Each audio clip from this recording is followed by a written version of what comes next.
Bonjour, je vais vous parler de cartographie en archéologie et plus particulièrement du concept de carte archéologique. Depuis toujours, les archéologues ont réalisé des cartes de la plus petite échelle, celle d'un site, à la plus grande, celle d'une région. Néanmoins, les outils utilisés ont évolué. Sur le terrain, on utilise des théodolites. Vous en voyez un exemple sur la première photo de ce diaporama. En bureau, on utilise des logiciels de traitement des données, performants et adaptés, comme AutoCAD ou ArcGIS. On réalise ainsi des plans, comme celui que vous voyez sur ce diaporama.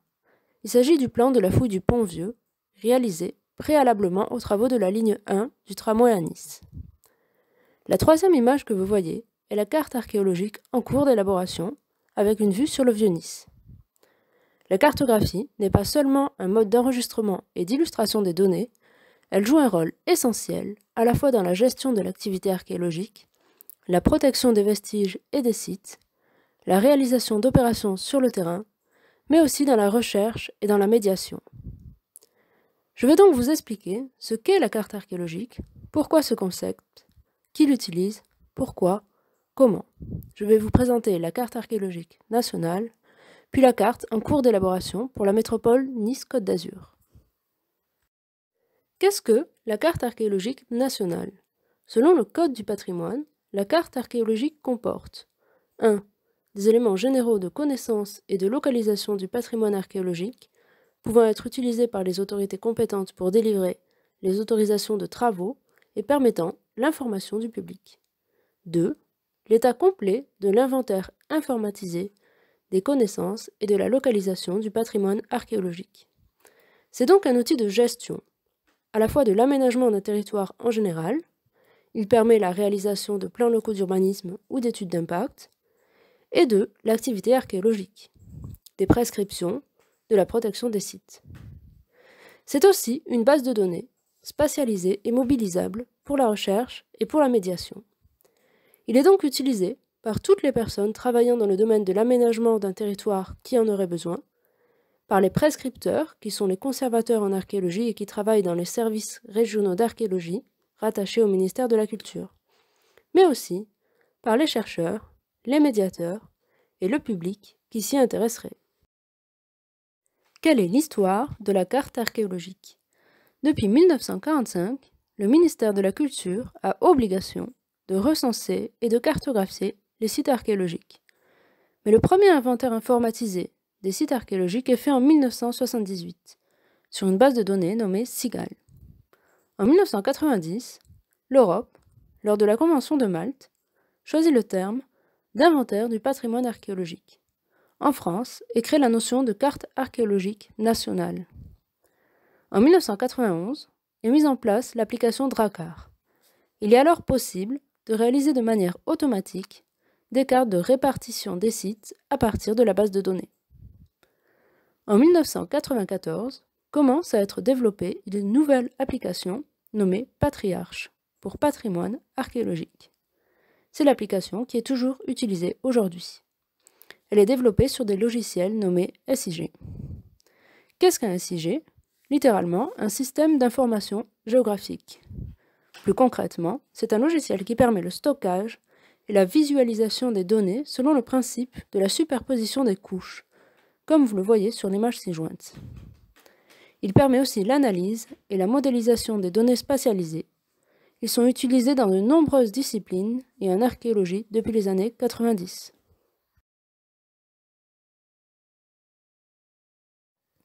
Parlons un peu de Patriarche.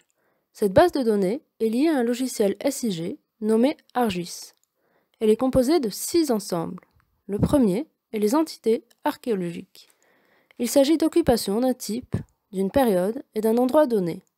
Par exemple, un habitat gallo-romain constituerait une entité archéologique.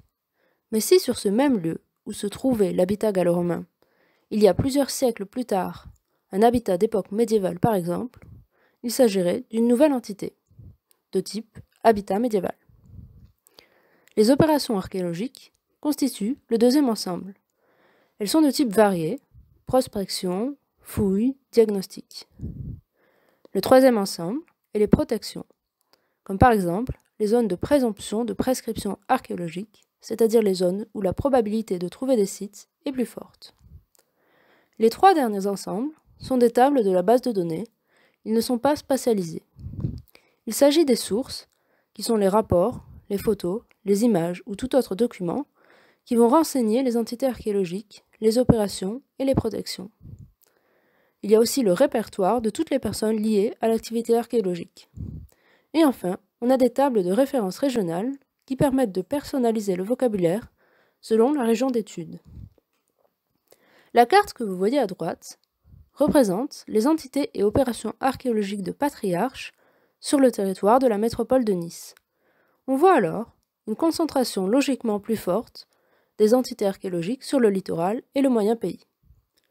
Les opérations archéologiques visibles sur les communes par exemple d'Isola ou de Val-de-Blore sont des prospections. Cette carte montre un état de la recherche, mais aussi un état de l'enregistrement des données sur Patriarche. La carte suivante est aussi une représentation des données Patriarche, mais à une échelle plus petite, autour de la ville de Nice. Les entités et opérations archéologiques peuvent être ponctuelles, linéaires ou surfaciques, comme vous pouvez le voir. Patriarche est en général alimenté par des agents de l'État travaillant au sein des services régionaux d'archéologie. Ce travail peut aussi être réalisé dans des collectivités territoriales ou établissements publics. Mis à part Patriarche, il existe d'autres cartes archéologiques, réalisées à l'échelle d'une ville, d'une métropole, d'un département, d'une région, voire de la France. Vous voyez ici l'exemple de la carte archéologique de la ville de Paris. Il s'agit d'une cartographie en ligne, vous la trouverez facilement sur Internet. C'est la cartographie de toutes les découvertes réalisées dans la ville de Paris. Si vous cliquez sur un de ces points rouges, vous aurez les informations sur la découverte correspondante. C'est donc un outil très intéressant et ouvert à tous. Un autre exemple de carte archéologique en ligne se trouve sur le Géoportail. Cet outil est une interface cartographique développée par l'IGN. Il est très utile pour toute personne s'intéressant aux cartes car on y trouve de nombreux fonds de cartes et de nombreuses données spatialisées. En ce qui nous concerne, on peut y voir une carte de répartition des sites fouillés par l'INRAP, qui est l'Institut national de recherche archéologique préventive. En cliquant sur l'un de ces points rouges, on accède à une page du site de l'INRAP décrivant le site archéologique sur lequel on a cliqué.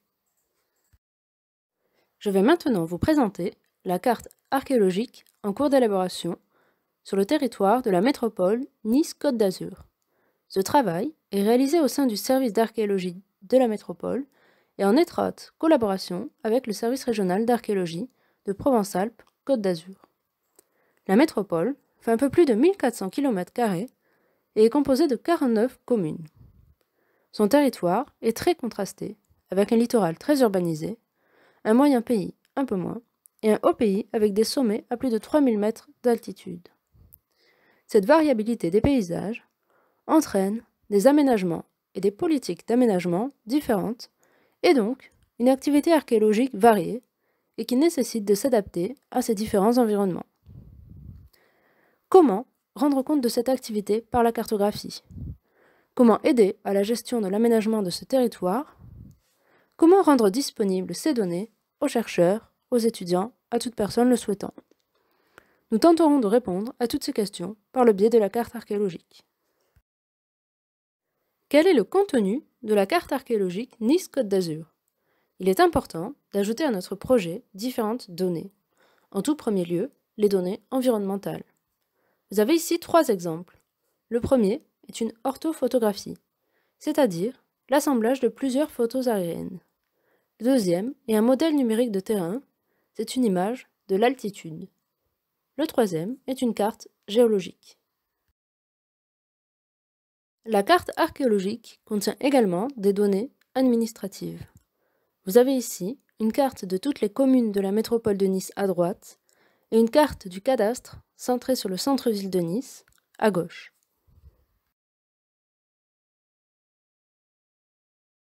Enfin, les données archéologiques sont celles qui nous concernent le plus. Elles sont de nature variée. Je vous ai mis ici un exemple de carte ancienne, le cadastre napoléonien de 1812 sur le Vieux-Nice. Pour résumer, On a donc trois types de données. Les données environnementales, qui peuvent être des orthophotographies, des modèles numériques de terrain, des cartes géologiques, des cartes pédologiques, des cartes d'occupation des sols, des cartes topographiques, etc. On a ensuite des données administratives, qui sont des limites de département, de métropole, de communes, ou encore le cadastre. Enfin, pour les données archéologiques, on a la base de données Patriarche, qui est régulièrement mise à jour. On va ajouter deux autres types de données. Des rasters, c'est-à-dire des images.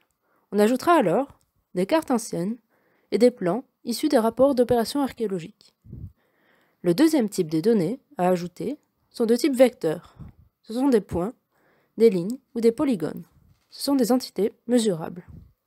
Ainsi, on aura les emprises des opérations archéologiques, les emprises des fouilles archéologiques, les sites sous forme de points, les structures archéologiques, les éléments visibles sur des cartes anciennes, des coupes et les carottages, et des structures visibles sur photo aérienne.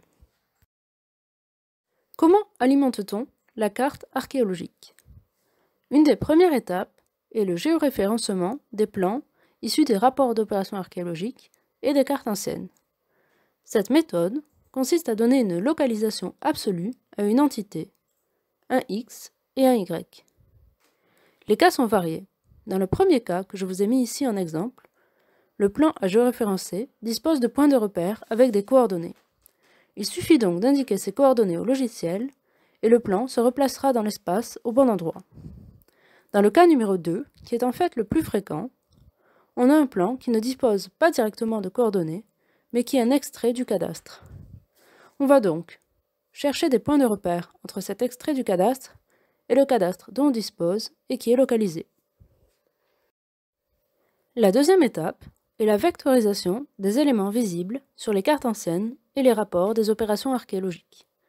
Cette méthode consiste à transformer une entité qui était sous forme d'image en une entité sous forme de vecteur, c'est-à-dire en un dessin, en une entité mesurable, un point, une ligne, une surface. Ici, je vous ai mis le même exemple que précédemment, avec à droite les éléments vectorisés. J'ai vectorisé l'emprise de l'opération archéologique en rouge et les emprises fouillées en violet. Ce sont des tranchées de diagnostic. Un troisième travail, intéressant à réaliser, est la recherche de nouveaux sites sur photo aérienne. Cela implique d'aller ensuite vérifier sur le terrain ce qui a été vu, et d'essayer de trouver du mobilier qui permettrait de dater la découverte.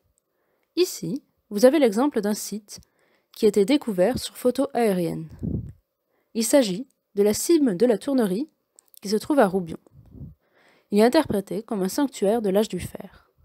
Il a été découvert par Franck Sumera, conservateur au service régional d'archéologie de Provence-Alpes-Côte d'Azur, et qui a ensuite fouillé ce site entre 2014 et 2019. Cette photo date de 2015, on y voit donc le site en cours de fouille. Vous l'aurez compris, la carte archéologique de la métropole de Nice est en cours de réalisation. Son alimentation est la première étape. Elle se fait par géoréférencement et vectorisation des plans issus des rapports d'opérations archéologiques, ainsi que des cartes anciennes, et par recherche de nouveaux sites sur photo aérienne. Deux autres projets sont en cours. Le premier est la modélisation de topographie ancienne. Elle permettra de prédire la localisation de potentiels vestiges et de mieux connaître le territoire, sa topographie et les épaisseurs sédimentaires du sol. Le deuxième est la réalisation d'un nouveau zonage archéologique.